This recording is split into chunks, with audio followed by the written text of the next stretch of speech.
अगर इस योग का मजबूत प्रभाव हो तो डॉक्टर अपने मरीज से ज्यादा पैसे लेने का रास्ता अपना सकता है, जैसे बिना जरूरत टेस्ट करवाना या महंगा इलाज चक्र बनाना। ऐसा व्यक्ति अच्छा डॉक्टर होने के भेष में गलत मेडिकल सर्टिफिकेट बनवा सकता है, गलत मेडिकल काम करवा सकता है, यहां तक कि शरीर के अंगों का व्यापार भी कर सकता है। ये योग वाला जातक अगर कोई अधिकारी पद पे हो तो सत्ता का गलत इस्तेमाल, नियम तोड़ना और भ्रष्टाचार भी करता है। शिवसेना एमपी संजय राउत के बारे में आपको बस एक बात जाननी चाहिए, उनकी जन्म कुंडली में काल सर्प योग है। काल सर्प योग क्या होता है? जन्म कुंडली में जब बाकी के 7 ग्रह राहु और केतु के बीचों बीच आ जाए किसी भी एक तरफ, तो काल सर्प योग उत्पन्न होता है।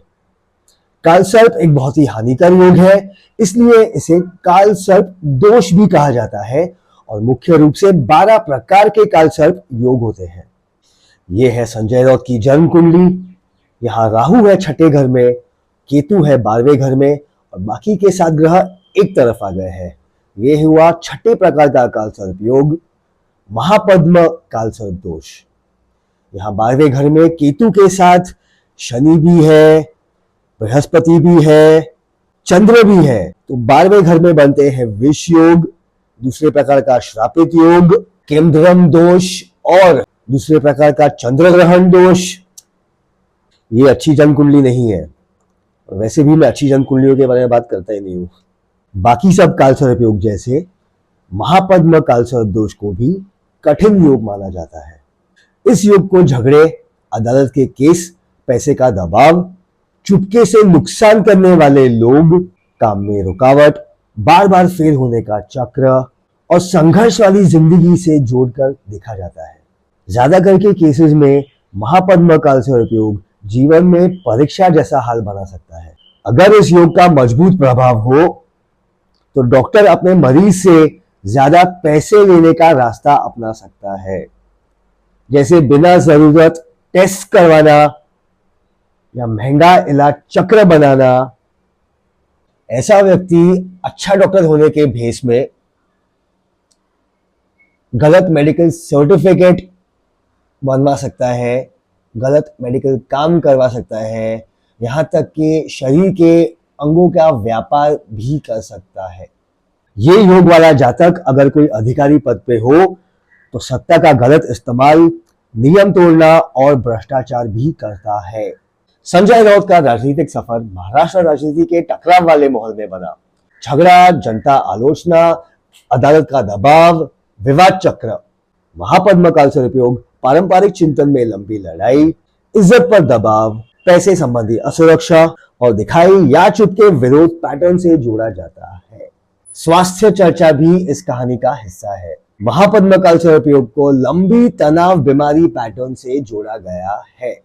ये सुनिए, लंबी पेट की बीमारी, पाचन शक्ति कम होना, यकृत का संतुलन बिगड़ना, दिल पर दबाव, नर्व तंत्र का तनाव, मन की चिंता और लंबा इलाज चक्र। महापद्म काल सर्प योग अगर ज्यादा स्ट्रांग हो और बाकी बुरे ग्रह भी अगर साथ दे तो कैंसर जैसी गंभीर बीमारियां भी हो सकती है। साल 2025 में संजय राउत ने जनता को बताया कि उन्हें दिवाली से पहले पेट के कैंसर का पता चला, कीमोथेरेपी करवानी पड़ी और 2019 और 2020 में उनके दिल के नसों का इलाज भी हुआ था। डॉक्टर की सलाह पर उन्होंने राजनीतिक काम कुछ समय के लिए कम किया। महापद्म काल सर्प योग बाकी सब काल सर्प योग जैसे ही जिंदगी को सीधे और नॉर्मल रास्ते पे चलने ही नहीं देता। बहुत ही एक्सट्रीम केसेस में महापद्म काल सर्प योग के जातक को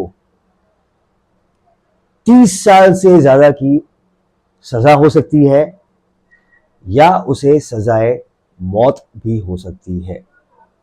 एक प्रश्न आपके लिए, ऐसा कौन सा व्यक्ति है था जिसकी जन्म कुंडली में महापद्म काल सर्प योग अभी भी है और उसे मौत की सजा मिली? जवाब कमेंट्स में बताएं। मैंने हजारों कुंडलियां देखी है और उनमें से 100 से अधिक काल सर्प योग वाली जन्म कुंडलियों का विश्लेषण किया है और मैं बता सकता हूं कि जिसकी भी जन्म कुंडली में काल सर्प योग हो, या तो फिर पितृ दोष, श्रापित दोष, सूर्य ग्रहण दोष, चंद्र ग्रहण दोष, केंद्रम योग, विष योग, मंगल दोष, अगर ये सब जन्म कुंडली में आ गए तो जातक के साथ जीवन में कुछ ना कुछ बहुत बुरा होना निश्चित है।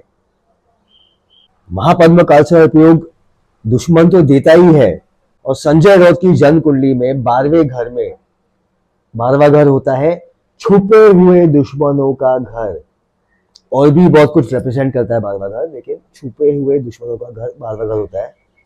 और उसी में इन दूसरे प्रकार का श्रापित दोष भी है, विष योग भी है, दूसरे प्रकार का चंद्र ग्रहण दोष भी है, केंद्रम योग भी है।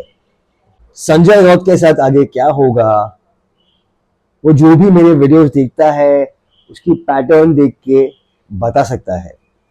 50 से ज्यादा एपिसोड्स है हिंदी में और इंग्लिश में। अगर आपको लगता है कि आपकी जन्म कुंडली में ऐसा कुछ हो सकता है जो आपके जीवन में बहुत कुछ ब्लॉक कर रहा हो, तो आप अपना date of birth, time of birth और सिटी ऑफ बर्थ कमेंट्स में डाल सकते हो। जन्म तिथि, जन्म का समय और जन्म स्थान कमेंट्स में डाल दीजिए और मैं आपको देख के बताऊंगा। अगर आपकी जन्म कुंडली में कुछ ऐसा वैसा है तो। ये था 52वां एपिसोड काल सर्प योग और अन्य श्राप का, और अब तो मैं ऐसे ऐसे लोगों की जन्म कुंडलियों पे वीडियो बनाऊंगा कि आप हैरान हो जाओगे। और आप ज्योतिष में माने या ना माने, आपको सिर्फ देखना है। मैं हूं आदित्य मेहता, मिलते हैं अगले एपिसोड में।